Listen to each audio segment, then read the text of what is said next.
When will Israel start its ground offensive in Gaza? Well, we don't know, but it appears that Israel will eventually carry out its operations to eliminate Hamas. In the face of speculations about a potential Israeli ground offensive in Gaza, the U.S. and other Western countries are urging that the Netanyahu government delay its operations, and fears are mounting that once the operation starts, freeing hostages will not be possible.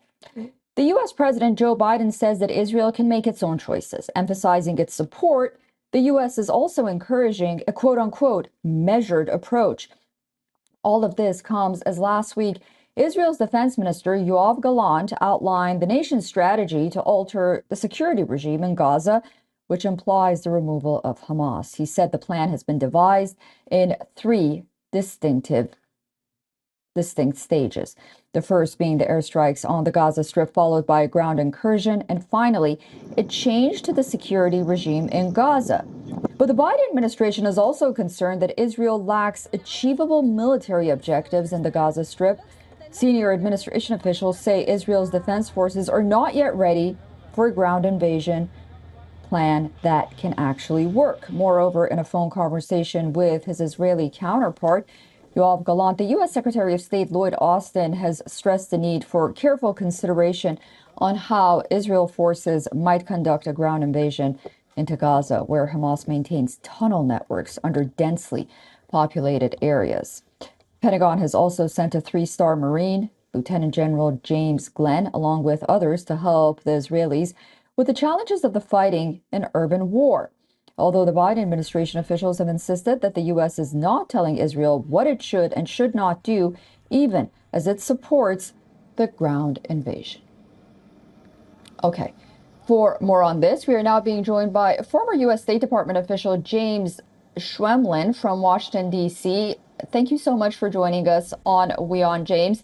The Israeli military says that it's ready for a ground offensive in Gaza, and the Biden administration insists that the U.S. is not telling Israel what it should or should not do, despite reports that it actually is. Can you talk about this for us?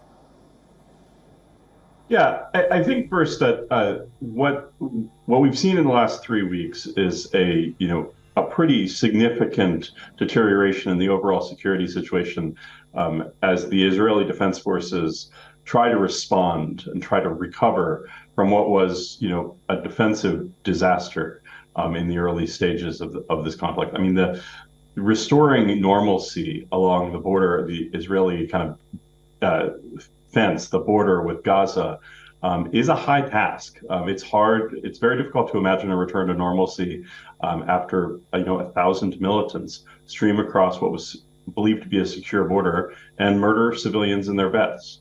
And that ultimately is the challenge here: is how do you get to a definition of success that is a return to a normalcy for an Israeli civilian population that is scared and fearful and uncertain and has lost confidence.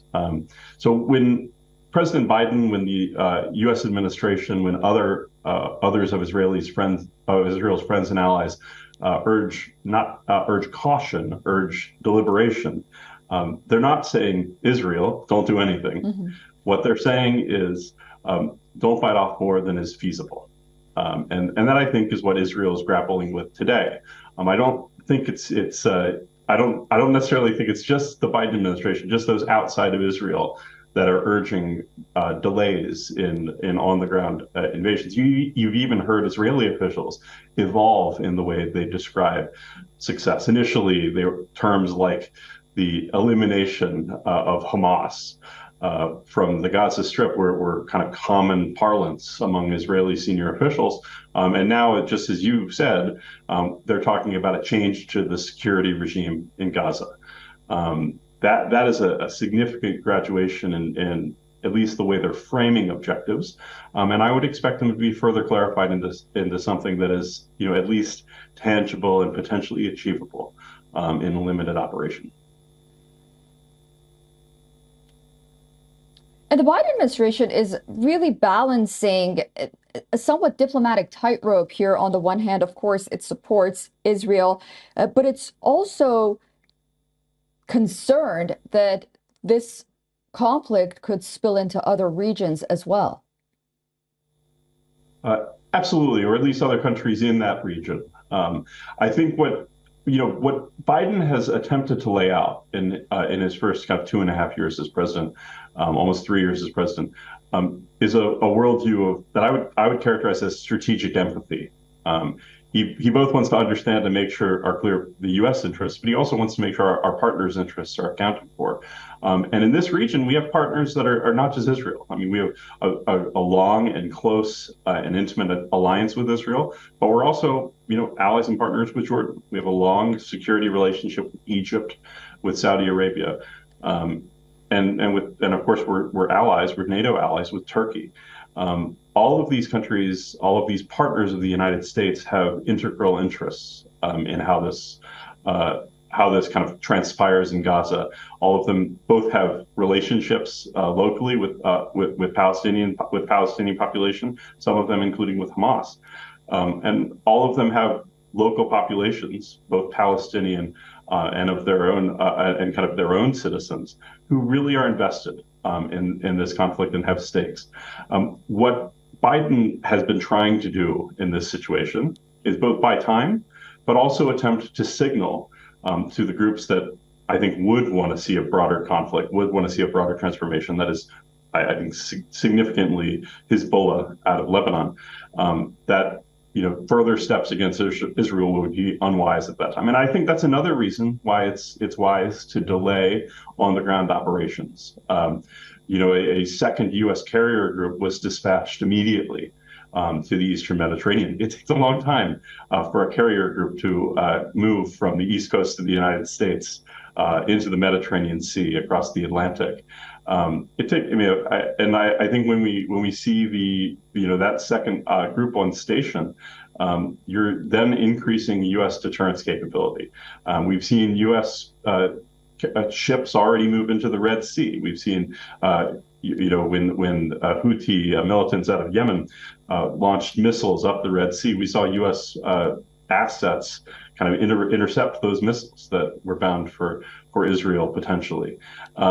We've seen the U.S. attempt to station capacity in the region, not to intervene necessarily, but to tell others not to. And to also give confidence to our other partners and allies that a broader war is not going to happen. So I think part of buying time, part of a little bit of a delay of being intentional about this is just creating that security architecture that can give people confidence. And you talk about America's Arab allies. There are some that argue the Biden administration and the policies of this administration haven't necessarily been favorable to the Middle East and America's Arab allies. And at this point, with the Israeli-Hamas war continuing, it seems that they're running out of patience as well. What is a good option for the Biden administration to sort of win back the hearts and minds of these allies? I mean, we know that the relationship with Saudi Arabia wasn't great until just recently. And then there are others like the UAE that, necessarily didn't see America as an ally since President Biden took office. What can he do right now? Well, I think relationships in the region have been highly volatile, and not just for the last 8 years, but for the last 25.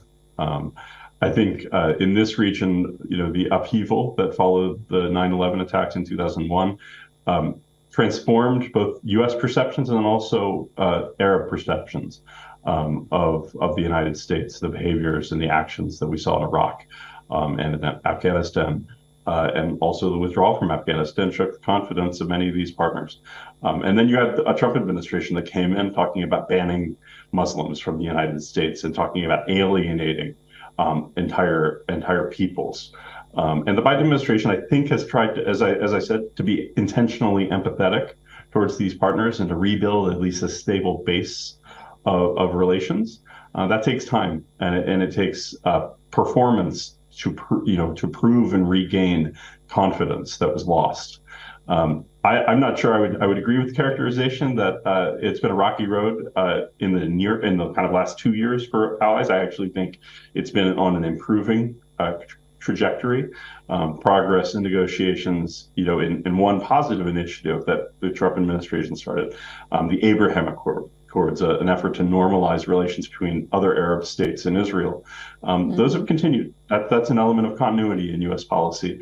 It's also been an element of continuity to continue to grow security partnerships and stabilize relations. But generally, and this is a challenge for the United States and U.S. diplomats globally, we have been less reliable in the last 25 years, and particularly in the last 8 years, in part because of our political choices at home, and in part because of, I think, the waning interest on the part of many Americans to spend lots of money abroad, to be the security guarantors.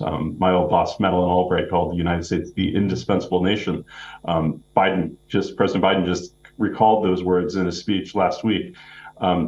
Many Americans, as we've seen in our elections, are skeptical of that, and that, I think, is a tension that we carry out as U.S. officials and continue to support allies and partners all around the world, whether they be in Ukraine or in Israel and in the Arab world, or in Japan, with Japan, South Korea, Australia, India, and others in the Indo-Pacific.